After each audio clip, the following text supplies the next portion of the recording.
এটা বাবা হুজুর বলেছেন, দাদা হুজুর রিওয়ায়াত করেছেন, এরকম বর্ণনা নয়। বলছে কে? বাবা হুজুর। রিওয়ায়াতটা করছে কে? দাদা হুজুর। আরে বেটা, কোরআন হাদিসের কথা বলে সময় পায় না, এ তোর বাবা হুজুর দাদা হুজুর এই সকল শোনার কোনো সময় আছে? বেল আছে? কথা চলবে কোরআন আর হাদিসে। কথা কোন জায়গায়? কোরআন আর হাদিস।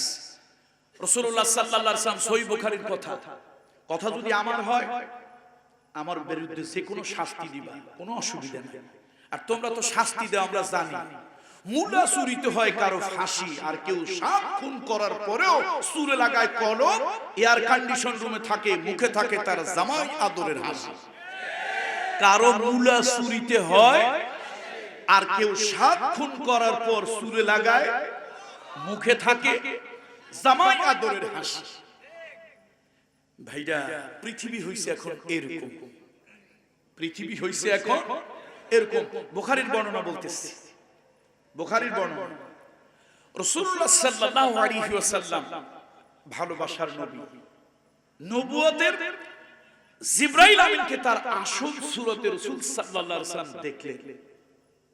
আল্লাহর হাবিবকে আসল সুরতে জিবরাইলকে দেখলে, আমি বলি না, বুখারী বলে রাসূল একটু ভয় পেলেন।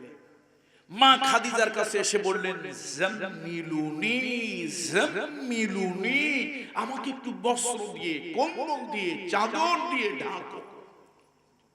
মা জিজ্ঞেস করলেন, কি হয়েছে আপনার? মা কে? খাদিজা বিনতে খুয়াইলিদ, এটা আমাদের বড় মা। আল্লাহ, আল্লাহু আকবার। এই মায়ের কবরের কাছে আমি যতবার দাঁড়িয়েছি আমার আবেগ ধরে রাখতে পারি না। কতবার দাঁড়িয়েছি তা আমি জানি না। এই মার কাছে, এই মায়ের কবরের সামনে দাঁড়াইলে আমার আবেগটা একটু বেশি লেগেছে। কারণ কি, আমার বাবা কিন্তু ছোটবেলায় আমাকে কবর পূজার, পীর পূজা শেখায় নাই। আমার বাবার কবর তিনি নিজে ঠিক করেছেন মৃত্যুর 8 দিন আগে। জিজ্ঞেস করলাম, আব্বা কবরটা যে নিজে ঠিক করলেন কারণ কি? কয়, শোনো, পীরের ছেলেরা বাপের কবরকে ব্যবসার উৎস বানায়, আয়ের কেন্দ্র বানায়। যেই পীরের কবর যত ঢকঢুক, তাদের ছেলেদের আয় ইনকাম তত ভালো। আগরবাতি, ঝাড়বাতি, মোমবাতি, টাইলস যত সুন্দর, যেই পীরের কবর যত সুন্দর, যত আকর্ষণীয়, তাদের বংশধরদের ব্যবসা তত ভালো। আমার বাবা নিজের কবরটা নিজে ঠিক করে বললেন, এই চতুর্দিক দিয়ে গরু ছাগল না আসে, তার খামারের ব্যবস্থা করলাম। আমার কবরে কোনো টাইলস হবে না, ইট হবে না, আমার কবরে কোনো লোহা হবে না, ঝাড়বাতি, আগরবাতি হবে না, একদম মাটি থাকবে। শুধু মাটির মধ্যে যদি চাও 2-1টা গাছ লাগাইও। ফুলের গাছ হলে মানুষ ঘ্রাণ পাবে, ফলের গাছ হলে চোরে খাক, সেও আল্লাহর বান্দা, পশু পাখিতে খাক, তাও উপকার হবে।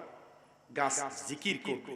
আজ পর্যন্ত বাপের কবরে আজ পর্যন্ত একটা ইট এখন পর্যন্ত বসাই নাই। যার কারণে যে বললাম যে পীরের ছেলে, তবে পেট কবর পূজারি পীর না।